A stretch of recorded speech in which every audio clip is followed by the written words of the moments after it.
Samsung is about to go into a new direction for the Galaxy S23 Ultra. Every year, and I mean every single year, Samsung has always changed the back design of their flagship S-series models in one way or another to make it feel different from the previous generations, from Galaxy S1 all the way to the S22 Ultra, but this is apparently coming to an end. The Galaxy S23 Ultra will be Samsung's first phone to have almost no visual change compared to the S22 Ultra. The S23 Ultra will look exactly like the S22 Ultra from the back and from the front, with the same 6.8-inch screen size, and even the dimensions are the same as last year's model, with only slight change to the top of the phone. Now, what does all this mean? Well, it means one thing, which is the S23 Ultra will exactly be what most fans want. Samsung will be fully focusing on the things that we want them to improve, like software, battery life, performance. No visual change means all of Samsung's focus will be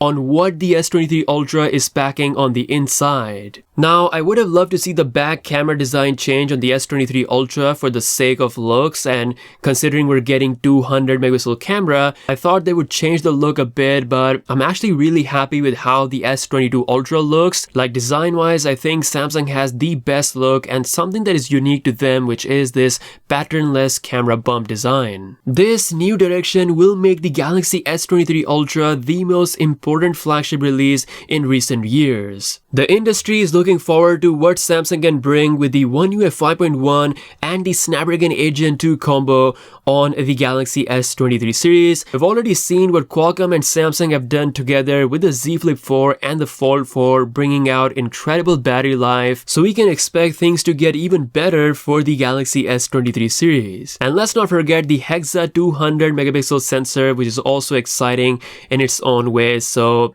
let me know what you think about this in the comment section below. Also in the news, the Galaxy Z series has officially surpassed the Galaxy S22 series in the first week of the sales in South Korea. The Korean media is reporting that the Z series have clocked in 138k units on average during the first week compared to the 127k of the S22 lineup. Time and time again, we can see that Samsung's ultimate plan to go for the foldables is proving to be the right call. So there we go, the S23 Ultra will be the perfected version of the Galaxy S22 Ultra with all the real meaningful changes that fans have always desired to see. Let me know what you think about this in the comment section below. With that being said, I'll see you in the next one. Peace out.